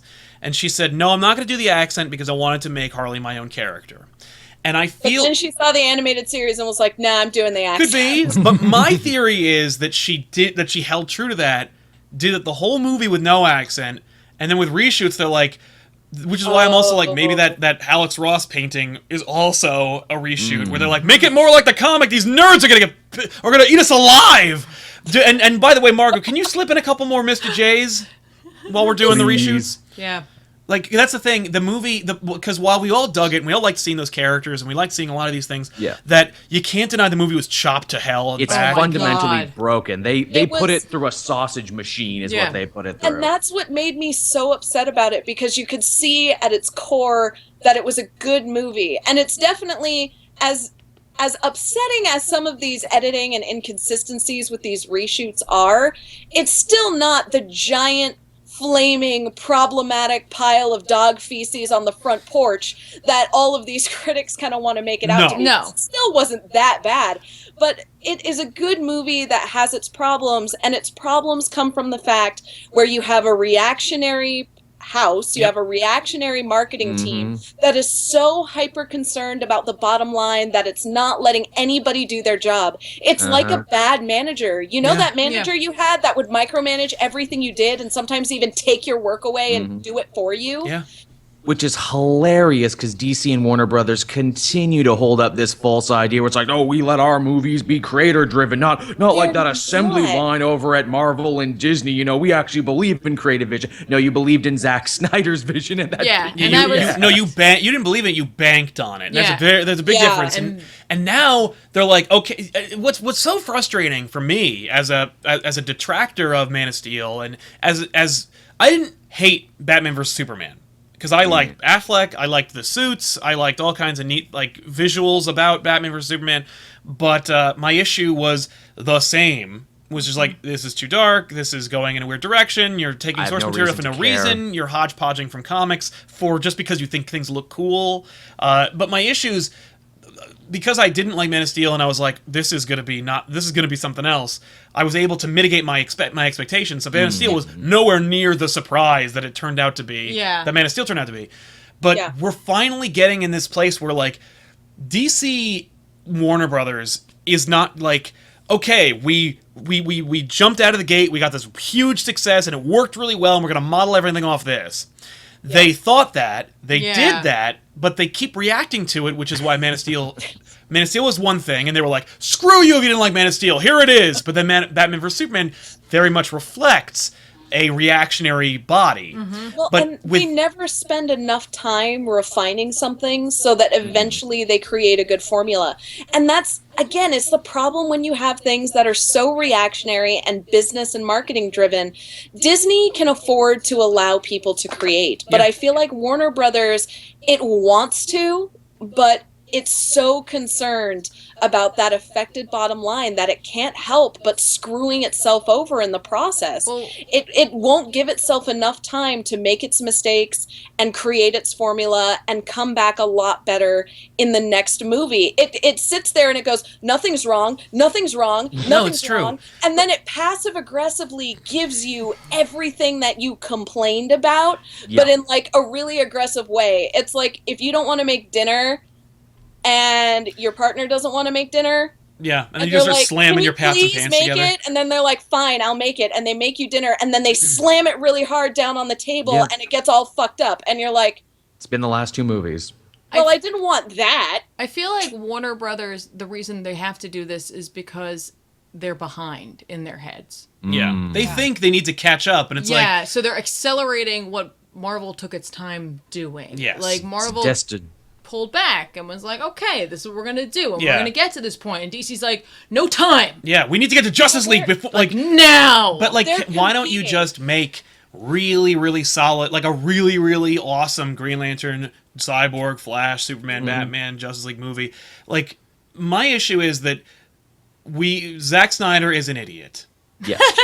Yes. And I don't doubt he's a nerd, but like he's how the you're wrong like- kind of nerd. he's an idiot, and and I don't care. Like, I'm sorry, but like, he is, and like it. And I say that because like the dude makes the same mistakes over and over again. He doesn't care. Like, that's an idiot.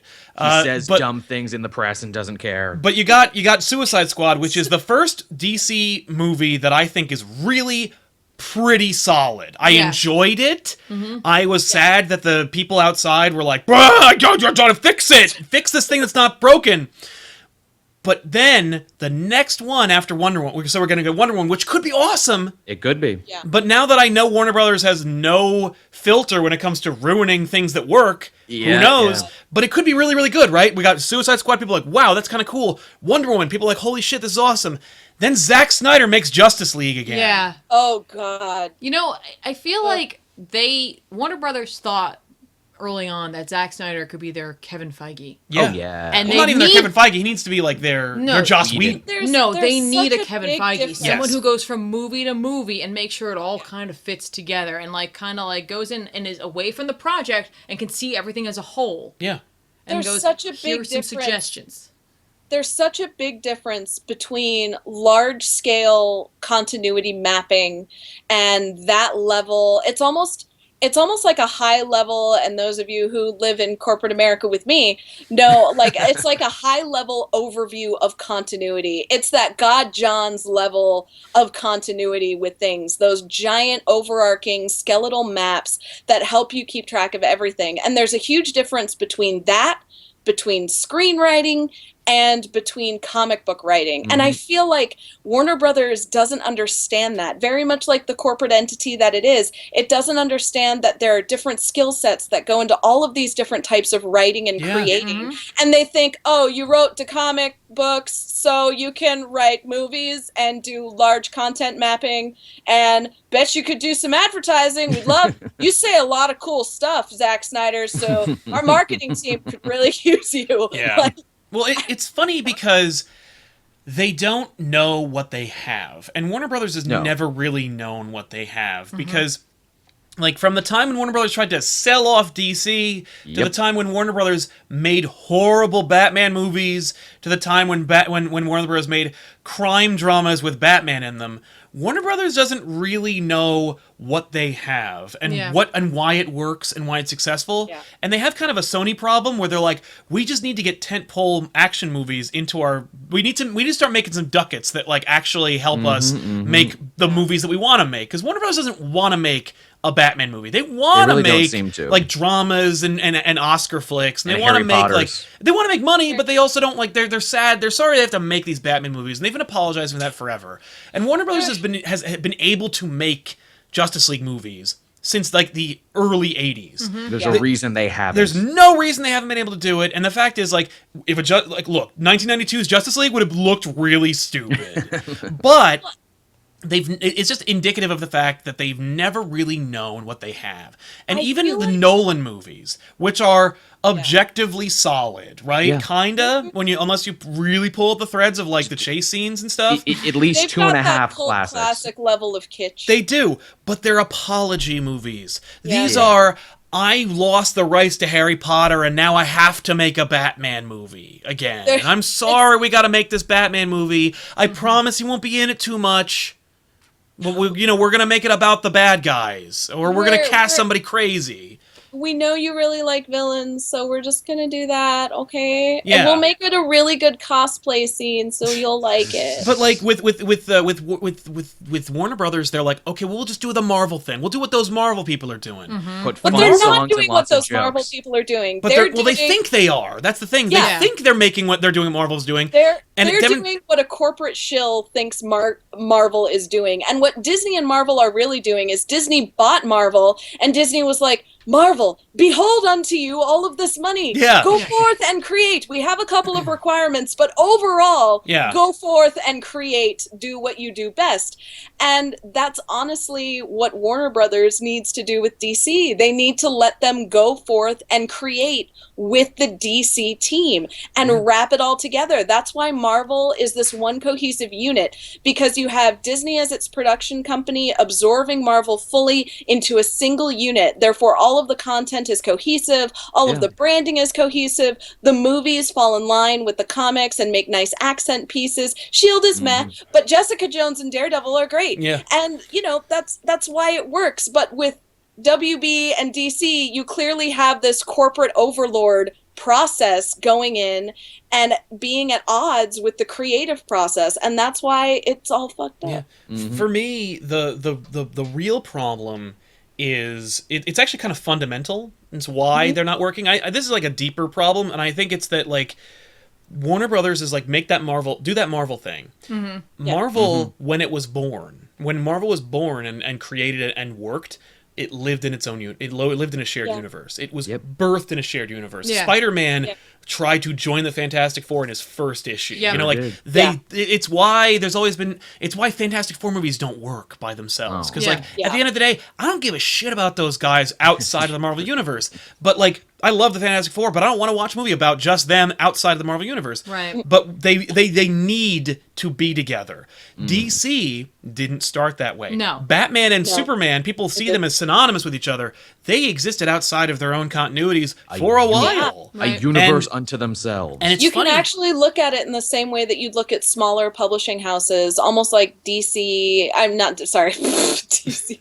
Almost like Image or Valiant, or and you see so many stories that are just their own stories. They're not in a universe. They're just under the same publishing house. Right. I mean, well, and it's funny because Image tried to have a shared universe, and it just crapped the bed. And New Valiant is entirely in its own universe, and they're working, and that works really well. Yeah. Yep. Yeah. Now, I think the problem, my thing about DC has always been, you guys created the template for superheroes, essentially. You took the first one. Yeah, you are the took golden. them and you said, here's the template, and then everyone else tried to make things that were like that. It's daunting as hell to think that you can make a movie like what Marvel's doing out of the template. Right. Yeah. Well, it's why it's why Zack Snyder had moments in Man of Steel where young Clark Kent puts on a Superman cape and puts his hands on hips. there is no Superman in your universe. He would not know who he's emulating. There's no Yeah. But like, it's just justification. it demonstrates that fundamental misunderstanding of like, no, you're the baseline. Yeah, like Yeah. This is it. where it starts. It You have starts you're here. building a myth in your movie. You're not making an Iron Man flick. Right. I would love to see that. I would love to see DC just like they're doing in the comics almost right now, just smash the shit out of that reset button Yeah. in their cinematic universe and start over from building the They're myth. too far They're too along. far. Yeah, and there. that's the can't do problem. I that. know they're too far along, but at some point the reset button always gets hit Oh, again. no, Even with no matter how great these Marvel movies that are coming out right now are, Yeah. they'll hit the reset button on the cinematic universe as well. Oh no, they I mean, absolutely will. But like, even if someone gives them the money to fix it, they have to deal with the past. Like Yes. that they already Yeah. have like this mark now, or it's just like, well, Well, the DC movies are critically loud or critically not great, and Right. people have a real Lambasted. problem with Yeah. that Superman guy. so even if they ended up resetting everything and then they put out something that was mediocre, even if it was better than what was before, everyone's going to critically acclaim it, and then later on, nobody's going to learn from that. They're just going to be like, well, it was better, yay, that's good enough. Who cares? You know, like nobody so- learns anything over in Warner Well, Brothers. no, they So DC needs to be rescued from the abusive household that is Warner Brothers, just like Spidey needed to be rescued from Sony. They Yeah. they literally need time travel Yeah. to fix this. yeah, which they Yeah. could do because they have Flash. They could do it anytime. Well, They there do. you go. He has to Anytime. run so fast that Yes. he saves the DCE. Just We, Flashpoint that we shit. Now- need a Flash movie where he runs so fast he saves the cinematic universe Yeah, from itself. That'd be fun. They could do it. They could easily do that. Actually, Yeah. So we've talked about a lot of deeper issues that Warner Brothers has, But not about the a movie movie. that we all kind of really enjoyed. Yeah. At Well, the end of that's the- what's so weird, Well, though. it just is that, like, reminds you of how close they got and Yes. how good they could be. And then it makes the reality set in where it's like, look how good you could be. It's like that truanted child in high school who's a wonderfully gifted artist, but he won't stop smoking meth behind the shed. Yeah. And you're just like, look how good you could be, you beautiful souls. Please stop smoking meth. Can we talk to you about my favorite moment of discontinuity from this? So Amanda Waller gets the team together, Yep. right? Right. That's what she wants to do to help fight or to make up for a Superman that doesn't exist Right. anymore, which makes me feel that was changed in editing. Right. She's like, okay, here's my people. I got a witch. I got a mentally disturbed girl and a boomerang guy. They're all good. They're great people. It's gonna be great. It's gonna be Yeah. great. I'm Yep. gonna show you. Don't worry about it. Don't worry about it. And then Don't worry because about it. and because of that, Enchantress turns on her almost instantly for reasons that are not explained. And so the first mission the Suicide Squad has, even though she has the people, is to go deal with an Enchantress thing that they didn't know was an Enchantress thing at first. So they only send June Moon and Flag in at first, but Waller's trapped in the city, but we didn't know Waller was trapped in the city. But meanwhile, Flag is able to come back, get the team, Yep. and do the mission, even though he was already there. Well, yes. I mean, like, the fact is the movie was so cut up. Yeah. It Scenes kind were- of emulated that whole plot with Enchantress. Sorry for like bursting in, but that done. whole plot with Enchantress emulates that New 52 Suicide Squad run where they're like, look, we have this total psychopath who's incredibly powerful who really wants to see her boyfriend, and then Harley escapes, fucks everybody's shit up, and the Suicide Squad's mission becomes, we gotta go deal with Harley now. Yes. And it felt like the same exact plot structure, but with Enchantress. Yeah. But it doesn't really work for a character like Enchantress Well, it doesn't at work all. because it makes everyone look really stupid. Yep. Because Waller's like, we need to form a team of these people. And thank God we have it, because they need to take down one of the members of the team that I assembled. Right. And and the first mission needs to be to save me from having Yeah. screwed up so badly. Like, if you just didn't do anything, you'd be fine. It would be Yeah, one thing it if was if so in an original cut, if that was like Waller's plan, where she's like, I will engineer a situation Yes. where Right. the only ones who can help are the team. And in fact, I think that was in the that would original make cut. way more sense. I hate to give credit to you, Joel, but that makes a ton Don't of we sense. all? Because in Act 3, Deadshot finds all the paperwork and he's like, oh, you knew. And I'm like, yeah, we all We all knew. We all Like, kind of how was that a figured out, surprise? like, Well, it's a while ago, surprise to Deadshot. them. Right. Not about the Suicide Squad, but about the Enchantress. That's what Yes. he learned about, and that's Right. what he was surprised about. He's like, you made this happen. Right. Like, we're not stopping an invading force. We're stopping one of the people that you brought in. That sucks. Yeah. Like, that's the problem. That's how that's the narrative I think they created with editing. But yeah. Yes. Yeah. That was overall very disappointing. I would much rather have seen that original plot line where Waller tries to contrive a situation in which the Suicide Squad has to act to prove it to everybody that it's awesome. I gotta It's say, also- I didn't mind the staying part of it, because I guess my brain made it out to be that this all went down and she stayed to see how it all turned out. Right. Like her her curiosity and what was going on, and the fact that she knew that Rick Flag would be able to get her out in the end, she stayed in the panic room. Yeah. Like, she's like, okay, this is happening now. I made this team. Let's see if it was worth it. Yeah, let's see if they can save my ass. Let's see. Waller would be harebrained crazy, and actually, she's too practical to try. No, but like, that is, to some degree, that is practicality, because then she can point to when she goes back and says, like, I put my life on the line and I proved that my team was effective. Right.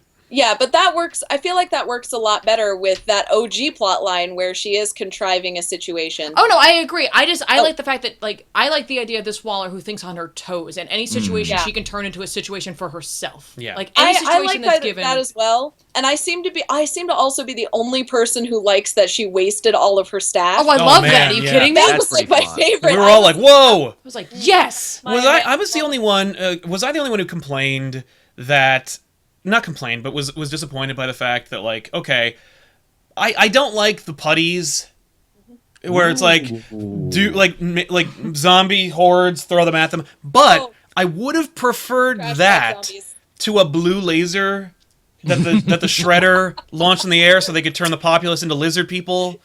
Yeah. Or So that whatever it is. so Dr. Doom could go back to the negative zone. Like, all of those movies have that stupid thing where they shoot a thing in the sky and something's gonna happen. Yeah. And they gotta stop it. Like, why not just have her be like, we gotta get to Enchantress because otherwise she'll turn everyone into mindless zombies. Yeah. That would have Can been.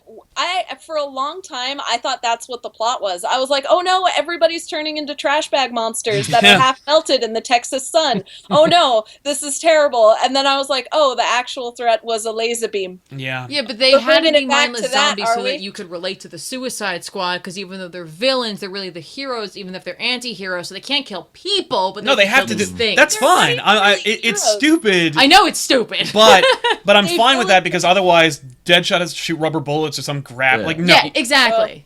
You say they weren't heroic there, Kayla. I would argue that they are more heroic than the versions of Superman. No, Joel, you have trouble listening. I said they're not anti. Clean out your ears, old man. I said they're not anti-heroes. They're villain protagonists. Oh. Big I difference. have my nitpicky English teacher glasses are coming on. All I was trying to say there was I ultimately found them more heroic than the versions Yeah. of Batman and Superman we've been offered for the one reason that they're not hypocrites when they kill people. They're Right. honest with Yeah. themselves. When Harley looked at Diablo and went, "Own that shit," I was like, "Yes, girl, yes." Unlike two other people we know who murder and torture and demand that statues be built of them in their honor. Excuse me. Yeah. Just saying. But, so, yep. I knew this was going to happen. I always get a call from some telemarketer, and they can fuck off. So, I like how it's like, we are going to pause the show for a minute because I have this call from Yeah. this telemarketer, and it must be answered. Hello? well, I have to answer it, otherwise it'll keep ringing, and our landline will also go like, you're getting a call from this person. Like, yeah, so Yeah. rather than that, I just pick it up and hang up. But, we've come to the period in the show where let's talk about, like, what did we like the best? What were your favorite moments in the movie before we wrap haven't up? talked about the Joker yet. Oh Everyone's yeah, probably let's do dying the to Joker talk and then about favorite that. moments, then we'll wrap up. Sorry. I got really excited because it's an interesting Joker choice because it's an Aurelio Joker. Okay, Yeah, I hang haven't on. seen that Hang on, ever. I know you guys are going to go off, so I'm just going to put this out there. I hated what they did with it because I know they cut stuff out, so I Oh, didn't yeah. care for the fact that I was like, you either got to put it all in or you take it all out because you didn't do anything. Yeah. You created something I didn't really care to see. That's not my take on the Joker, is him being infatuated with Harley Quinn, but I know there's other stuff there. Yep. And Yeah. okay, that's it. Well, In- it was in the an original Australio cut. Joker in the fact that he's obsessed with Harley as a possession, but that didn't come through because all we have are Harley's memories to go on, which are, of course, going to be Unreliable. overly romanticized Yeah. as Yeah. Flark. And then on top of that, we saw Joker's caring moments where he's rescuing her. We don't see any of the actual Joker Abuse. moments. Yeah. Because Which- we don't see the actual relationship because they put no time into it. I feel like they cut apparently- all of it out. That the abuse was supposed to be in the movie. Yep. Apparently, Harley's arc was they show him being abusive and they filmed scenes of him like backhanding her and everything. Yep. Supposedly, the final bit was Joker gets out of the helicopter, his face is all burnt, and you see that in one of the In the trailers, but trailers. not the final movie. And he has a big showdown with the squad in the subway tunnels, and Harley eventually goes against him, asserting her authority and dominance and everything. And that's the end of her arc, and they What? cut it from the movie. Yeah. Why no in the movie though? It was- That's so nice. Circle. And you know what though, Perfect. like you could even if you weren't sure what the Joker Harley like relationship was supposed to be, even if you're going to that movie and you have no idea, you can feel how cut everything is. Yeah. And like there were just points where I'm like, even if I didn't know, this doesn't make any sense. Yeah. Like it was her just just- showing back up, and I'm like, no sense. But I know that something has to be cut, and then they came out with that, and I was like, thank you. Well, at least I feel like Yeah. like maybe There they'll was- put it all back in at some point. there were so many teleportation cuts. Like that's what I've started calling them, because you can really tell when they're cut in the movie, because it's like at one moment they're over here and then boop, they teleport and they're in a slightly different place carrying on a similar conversation. Yep. Yeah, there's that scene. I remember the moment I think where I was like, "What? All right," was when Harley and Deadshot chat in the stairwell, and they have they have a conversation that maybe takes half a sentence, and then Deadshot doesn't kill her, and I'm like, why Yeah. didn't he just shoot her? Right? Yeah. And also, how did he was in the front of the line, And then he was in the end and of the he's in line. the back of the line. Like, what do we do? It feels like we might have stopped and then changed places at Like, some point. Did he like jump down from the other stairs and Yeah. go back? That was a different one. Yeah, that was a different scene with stairs. Just to bring it back to the editing and the Joker for a second, I'll forgive the fact that this Joker looks like he drinks a lot of Faygo. What I won't forgive that's an ICP joke, everybody. That Fago. That Faygo, that cotton candy flavor. Hey, What I guess you could won't call it Fay Joker. he is the Fay. He's the Juggaloker.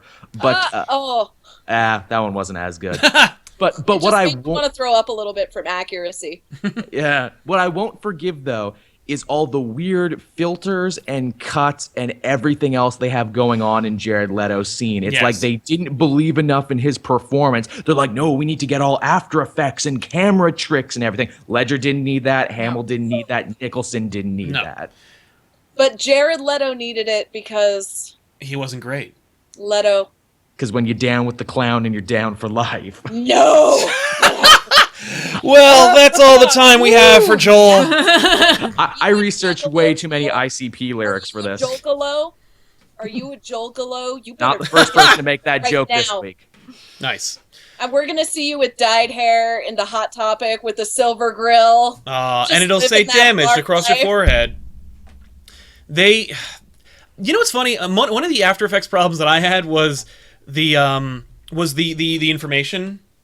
Oh. Like this is the so and so with all their, and it was inconsistent throughout each character, and I'm like, this is weird. This is annoying. I was like, are they preparing for the video game? Because it looked like they were demoing for like the intros Well, of like if we're gonna various bring up- Suicide Squad. If we're video gonna bring up games. video games, can we just touch briefly on the boss battle with the Enchantress, where they fight her, and then she jumps away, and then she gets swords, and then she goes back into the fight because they had weapons. So that whole movie was just Left 4 Dead. It's There was all these different no- characters, all different attack types. Right. Like you've got the sniper and the heavy and the like stealth. right, and who will you play? Yeah, but whatever one you like the best is that character, and then you play that. Usually there's that subtle video game feel in a lot of superhero Yeah. movies and nerd movies because it's the story structure and then the way it's formatted for nerds, Yep. and then on top of that they are going to just make a video game anyway, so why not? Yeah. But they this did. They was made a just mobile tie-in for this. pushing Oh, your face in it. It was just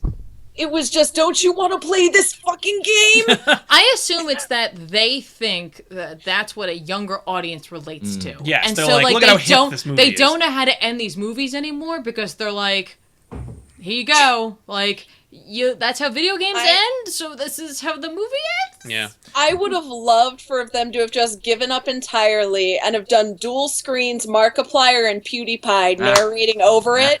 Yeah. Right at the As end. if it's just Yeah. Yeah. if it's yeah. Oh, what happened right now, dudes? I'm Oh, it looks up. like Joker's here. Uh-oh.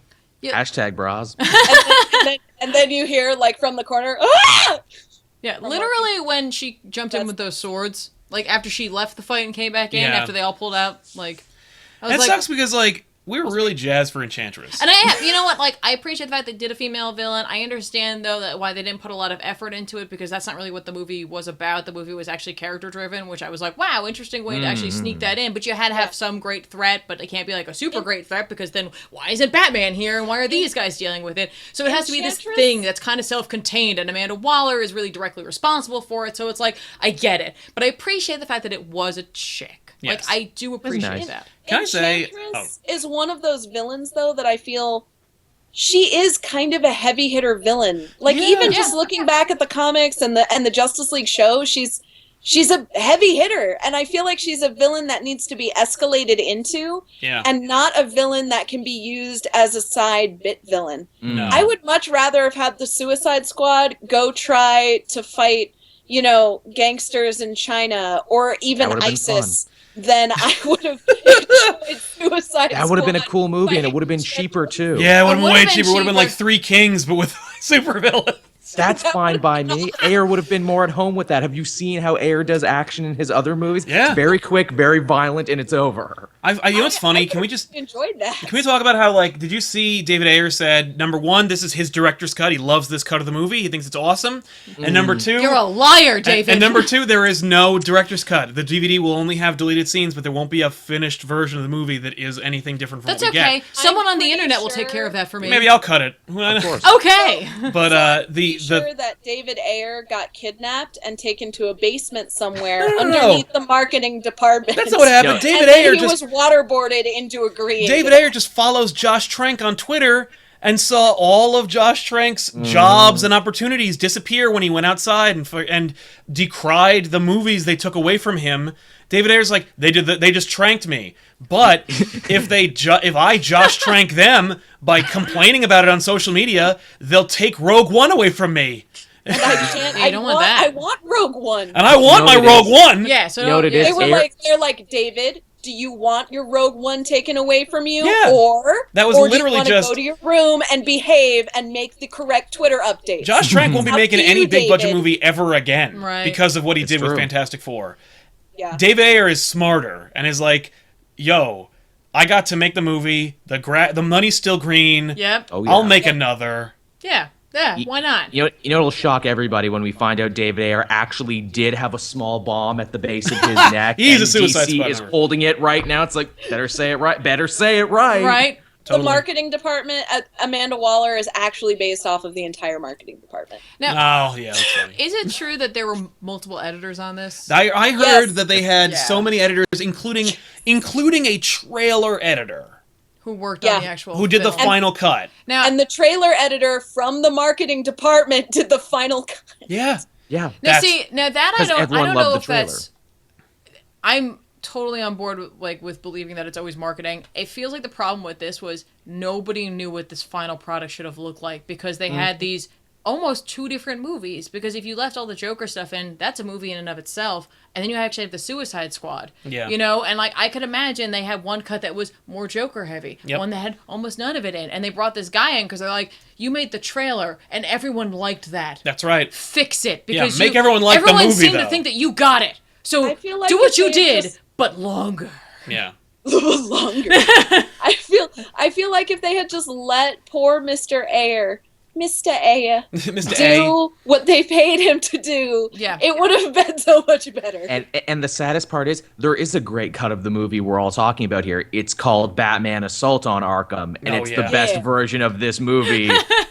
Yeah. It's funny. Totally different plot, same characters. Isn't it funny how Marvel is making, like, some would argue it's superior flicks. I'm not going to say that they are. I'm just saying some would argue that Marvel's making superior flicks with no name, down on their luck, or like rent-a-week directors. Yep.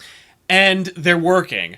but they have no they have no voice, they have no creative aspirations. They're just making movies. They're just like, whatever you want, mouse, I'll make the movie you want me to make. It is established by Edgar Wright's departure and no other, and Joss Whedon's like chip on his shoulder the size of Gibraltar. Like, you've got those two people who are very creative with their own voice, and they get to say, and they get to have their voice or not, and then they get the axe. DC, Warner Brothers is like, we're gonna get these guys who have their own voice, and then we're gonna get marketing in there and just rob it from them. Like, why? Why not just get some terrible director to make your stupid Batman movies? It feels exactly like that that oatmeal comic strip, where it's like ways a computer design goes to hell. Oh yeah. And it's like the client eventually, you just become a mouse to the client for this really shitty, horribly lens flared design. Yeah. And that's basically what they're doing. They're treating these directors and these editors and these writers as basically cursors for these really long commercials of something that could be super, super good, but always either just barely falls short, as in Suicide Squad, like, okay, but it fell kind of short, or it's just a steaming pile of dog crap. We haven't talked about El Diablo yet. How amazing was it that El Diablo ended up being one of the most interesting characters with the most complete story arc? You have to think Ayer, with all of his LA crime movies, saw something in the El Diablo character. Right. Imagine if he got to do a Diablo feature. Right. But hang on, and then he became a giant skeleton. He became the demon. And that was awesome. And that was awesome. Not a giant Aztec skeleton. That design was so cool. He became a Doom villain just at the end. I'm like, I don't even care how I'm down. You're like, Doom villain. Yeah, that's fine. Slap a rocket launcher on his shoulder, let him go at it. Well, we literally just did.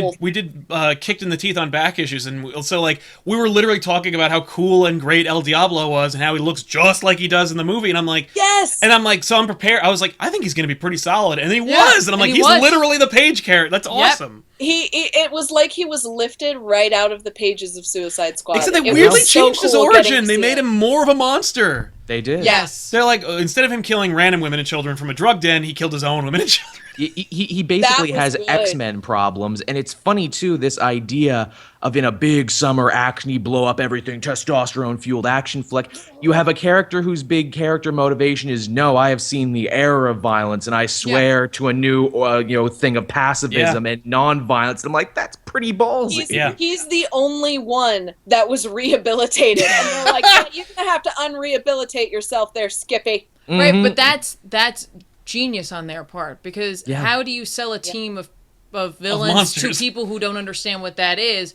You put someone on who did reform and does show that it can work, even though like it had nothing to do with the prison or the reform itself. It had to do with them inside. Yeah. But he gives hope that maybe the rest of them aren't so bad inside either. Like maybe the chick with the crazy makeup on, like it's Yeah, except for Captain Boomerang, we know he's just a jerk.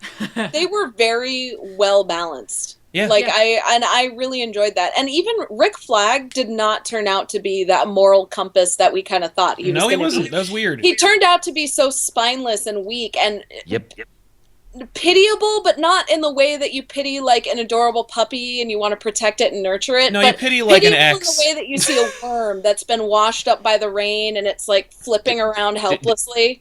Dude's named Joel, am I right? Yeah, guy's named Joel, man. Yeah, what the hell? I gotta tell you, like, I didn't take his character as being that pitiable. Like, I just, like, it was very obvious that, like... He was overshadowed. Well, no, I was gonna say, like, while the Suicide Squad had, like, these bombs in their necks that were keeping them tethered to this team, like, he had his own version of that in an actual human being. Yes. You know what I mean? Like, he had an emotional version of that. And so, like, his reaction to it, I think, was just a little different. And I kind of dug that. Like, literally everyone around Amanda Waller is, like, poisoned to some degree. Right. And like I was like, that's really cool to put that in there to show us that even the good guys get totally screwed over by this woman. I'm like, speaking of good guys, a nice display.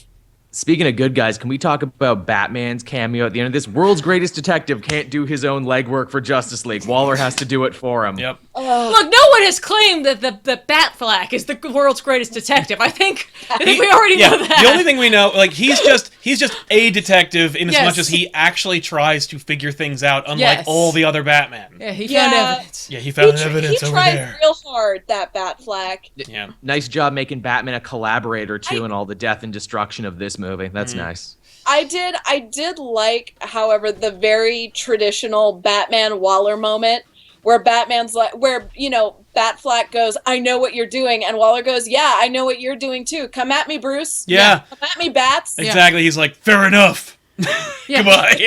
She's You're like, I just want scary, to get lady. onto the ground floor can't because I'm wait to see a pretty college sure you're going to build a big that. spaceship in the sky, Yeah. and I really want in on that. I'm like, Yeah. got to get in on that. Space. So there you go, guys. I mean, I think that's not a bad place Wait, to... hang on, real quick. Oh, favorite moments. Favorite moment. What was your favorite moment from Just Suicide Squad? Joel. Oh, me first? I like that Ike Barinholtz gets to work in a big summer movie. I really like Ike Barinholtz. He's an underrated performer. I'm glad he had a part. Clearly, his end was cut because we see him in the first two scenes as the guard. Then we don't see him at the end of the movie, so Yep. clearly Joker killed him off screen somewhere. Oh, yeah. Yeah. No, even the toys scene, we know that he was going to do something, and that was gone. Yeah. Yeah, when Harley looks at him and goes, "You're so screwed." I was waiting for that satisfying "he's gonna eat it" Yeah, nah. ending, and it never came. And I was like, "Why you gotta tease me like that?" No, I'm not. I didn't pay for that. Yeah. I liked all the Batman stuff. No, I know you did. I was just that was more like I was excited that there was Batman stuff. I liked how well the team worked together. It wasn't necessarily like a favorite moment as much as I just liked that so much of it worked. Yeah. Like it was all the characters worked and were believable. And it's sad that like it's just like it worked on a narrative level. And Yeah. I'm just happy that happened. Thanks. Yeah, but I mean, there were cool moments that I just really enjoyed. I love El Diablo. I love those characters all interacting with each other. Just very cool. Yeah. My favorite moment happened really early in the movie when Waller walks in and she's passing Harley's cage. Because it's not really a prison, it's Yeah. a cage. She's passing Harley's cage up on that walkway, and she's in her little red Hillary Clinton pantsuit and blazer, and she's looking down at Harley, like giving her this really neato burrito predatory side eye. And Harley's looking up at her with like all of these, you know, little stars in her eyes. I can practically see the Kira Kira in the background. And she goes, "Are you the devil?" And Amanda Waller goes, "I might be." And Harley's like, "Wow." Yeah, that was cool. That was my favorite moment. And they push that even further in the music video opening. What song is playing the first time we meet Amanda Waller? "Sympathy for the Devil" by Yeah. Rolling Stone. Yeah. Exactly. And I just love that moment because Amanda Waller is one of my all-time favorite characters in general. She's very cool. And the fact that she was so nailed Yeah. and that both Yeah, she was her perfect. and Harley were perfectly encapsulated in that moment. Felt Just- good. Before I move on to mine, I do want to mention that when that soundtrack started right in the beginning, about the fourth song in, I got really worried because I was like, "Oh no, Is this where all the money went? Not only did all the money go here, but you didn't have enough faith. You didn't have enough faith in what you had here." And then by the end, I was like, "All right, it's fine," but like that It's was a lot like, of pop that was songs. like Guardians of the Galaxy did it. Yeah. I don't care if they had a reason. The first 20 minutes of this movie is its own YouTube tribute video. Yeah, Yeah. it really is. It really I was is. actually kind of okay with that. I was like, this is a really good cosplay group. They really nailed this. Yeah, they're really committed. Yeah, A+. very, very committed. I was like, I can't wait to see these in the VMA competition later. It's a really solid shit. Yeah. It's funny. There was like so many, like you said, like just fantastic moments between the team itself. Like hands down, like the bar scene was great. Oh yeah. That was really good. I really liked the overall emotional arc for Deadshot, and as much as I wasn't a fan of the child actress they got to play his daughter, the moment where they're walking through the streets and he sees essentially the outfit she had been wearing, something very similar to it, and like you're like, well, this is the moment where he completely like flips the script and he realizes he's like, okay, I am a jerk, but I'm gonna make this work because like I care about this little kid more than I care about like killing people. And I was like, that's really cool. Like in a very subtle sort of moment, like you encapsulated everything. They I need to know show about they him. didn't tell. They That didn't was a have really- they didn't go like, then my daughter had a And that was just like and this. that was very mature of them. Yes, I really appreciate that. It's something that Zack was also Snyder a would good not have been able example to of handle. maturity, too, I think. Because it was that allowing that moment to be silent. Yeah. Yep. Yeah, and Very, by the way, very- nor did it like go ooh, and he like looks, No. and it takes 20 minutes for him to turn. 'cause Nope. It's just a moment. It was that glance, and it meant a lot. yeah. I really Meant a lot. Really Dug dug it. it. Yeah. Oh, wait, also Harley Quinn's death drop from that helicopter. That was cool. Yeah, I like that. I like that a lot. That Yeah. was really that was very good. I also And like. Deadshot was I missed, and I'm like, did he miss on purpose, or is Harley Quinn really just bananas? No, he he missed. missed on purpose, and that I think goes Yeah. back to the cut scene that was in the hall. Yeah, there must have been a scene where they really bonded, as opposed to like slightly Yeah. talked. Yeah, exactly. As opposed to slightly talk. Slightly, you know. They barely have a conversation where he's like, "Okay, so you're crazy." She's like, "Yeah," and he's like, "Okay, cool. I guess I won't kill you It's in the essentially future." he's like, how's the weather outside? Yeah. Well, they wanted it's to nice. include Okay. that Harley Quinn separating from the Joker, and then she immediately jumps Deadshot's dick. Like, I feel like they wanted that in there. That but was they were was like, cut. But we want to over romanticize the abusive relationship. Yeah. But we can't have both. Oh, No, yeah, and like So- that I guess could we'll have, just kind of put both in. you know, and with that random dream that they like her vision of what Enchantress would give her with the children. I mean, like that kind of works in like when you think about Deadshot's character caring about his daughter Yeah. and his family. Like you could see why that might be attractive to her because it's completely the opposite in a sense of the Joker, even though they both kill But- people. It's kind of funny though. There was one scene in that whole like dream sequence with her fantasy that kind of irked me because it felt so out of place. Because when you first see it, it kind of makes sense, but then when you rewatch it, you're like, this actually doesn't make much sense. And it's when she's being pulled out of the fantasy and she has this horribly disgusted look on her face, and she goes, I don't want that. Yeah, like why wouldn't she want that? And you're like, and you would think if she was snapping out of a fantasy that she wanted, she would be like, oh, I don't want that. Or like maybe emoting differently, but not just utter disgust of whatever that is. Unless they're implying that like for a moment Enchantress cured her of her insanity. Yeah, and it Right. depends on the Yeah. Harley that That is. came out, like Yeah. the Harley that she returned to was like, I don't want to, like, because that's why he's not the Joker. He's just Yeah. a guy. Like, But even in her flashback for the Suicide Squad movie,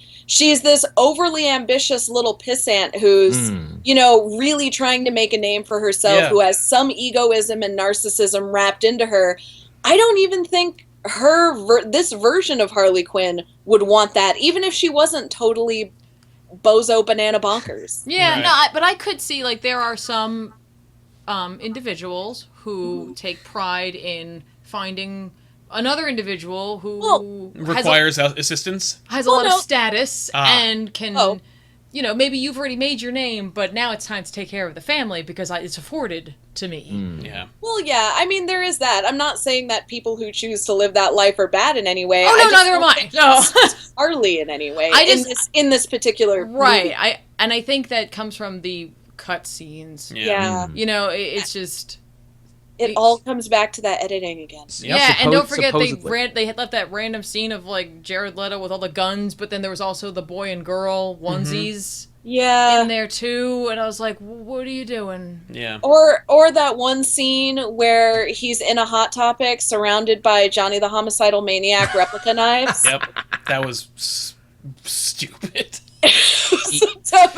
So stupid. I was at that point. I would have laughed a lot, but I was already kind of like, it's not. This will be a minute. They should have just, if they were gonna cut so much Joker, cut it down to you never see Joker, and then at the end he breaks her out of prison. That's the end. Yeah, that was perfect. That would have been perfect. To bring back to the dream just ever so briefly, did anyone else find it funny that the main three, they get, you know, what's your deepest heart's desire moment? Captain Boomerang and Katana are right there. And Yeah, no, they don't get one. Yeah. No time. Well, there's a time difference because she's from Japan and he's from Australia, so they Yeah, it took a while already for had it, and so The it's fine. villain's defeated, and they get theirs like a day later. They're like, Yeah. oh, 3 o'clock in the morning the next day. Yeah. Yeah. It's like, what the hell was that? Yeah. I like this version better. So there you go, everybody. We just chatted about Suicide Squad. We also the hashed Flash out- was in there. Also, Flash showed Oh, up. the Flash, So the Flash was there for Diablo. I like that he. No, that was Captain Boomerang. That was Boomerang. Yeah, because it was his villain. We got to do Flash. Which is a nice touch. That was cute. I was like, and apparently it was just much like a lot of Warner Brothers movies. Just by accident, they were shooting Justice League and they had the costume. Yep. Aw. I But- really thought they missed such a good joke with Captain Boomerang's fantasy. Yeah. I was so mad that I didn't get to see that joke. I was waiting for it. It's I was just mad at his wallabies and unicorn. Fosters. I'm sad we didn't get enough Captain Boomerang. yeah. He was really funny and could have been really interesting. One of my favorite things is watching Captain Boomerang die. Like, he's really funny, and then he dies in the most pointless, hilarious way, or becomes incapacitated in the most pointless, hilarious way. Yeah. And I missed it. Well, thank you guys so much for joining us today on this edition of The Weekly Pull, starring Sea Monster, Joel, Tiffany, and myself. Benny and Rob are, if you missed the memo, on vacation in Disney World. Together! Together! Mm. I want to be at Disney World. Yeah, I would too. I assume they're holding hands and skipping through the parks. Aw. Yes. It's adorable. Yeah, right? And they'll be there for a while, so we'll see you they guys. live there now. Yeah, that's... They live in the swamp there. Yeah. But join us on Thursday for The Pull, where we're going to talk about comics, very specifically comics that came out this week, and we'll see you guys next time. But why don't we take this minute to tell everybody where you're from, where they can find all your greatest stuff. Joel, kick it off. Well, I'm Cave Joel, and you can find me over on the channel Cave Joel. I do weekly reviews. I cover some television stuff and talking about the newest Steven Universe roll-up. Man, that's a fun show. Good show. If you haven't been watching it, you should start. You can also hear the Comic Multiverse tomorrow at 8, so check that one out as well. Sea Monster, what's up? Hi, guys.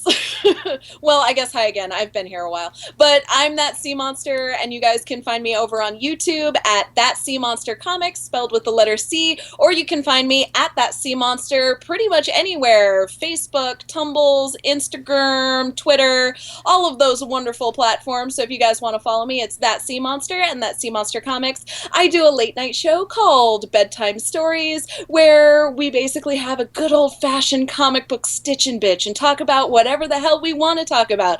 I do live unboxings, comic book reviews, answer all of your questions with my encyclopedic knowledge of Harley Quinn, and I also do Senpai Notice You based giveaways. So I hope to see you guys over there. It's Monday, Wednesdays, and Fridays at 12 a.m. Central Time, 1 a.m. Eastern Time. Nice.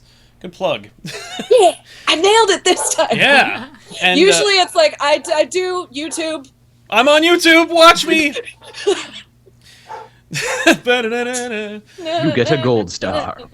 And I'm Sal, and this is Tiffany. We're from Comic Pop. We do 5 shows about comics a week. Come on by and check us out. Thursday is our biggest show. It's called Back Issues. Today we're going to be, or that episode, we're going to be talking about one of the biggest, smashiest Marvel books ever. So check it out. It's going to be fun. It's the biggest, smashiest book Ever. I like it. We also have a podcast called The Elseworlds Exchange, which you can catch on Wednesdays live at 5 o'clock p.m. Eastern Time. That's right. And lots of other shows, including Powers, Done in Ones, where we talk about a character in just a minute. Comic Fights, where we debate a topic. We just did that today. It came out this morning, so check it out over on comicpop.net or everywhere where comic pops are found. So That's right. Thank you guys for watching this episode of the Weekly Poll, and we'll see you guys next time. I was about to say my show. I'm not going to, though.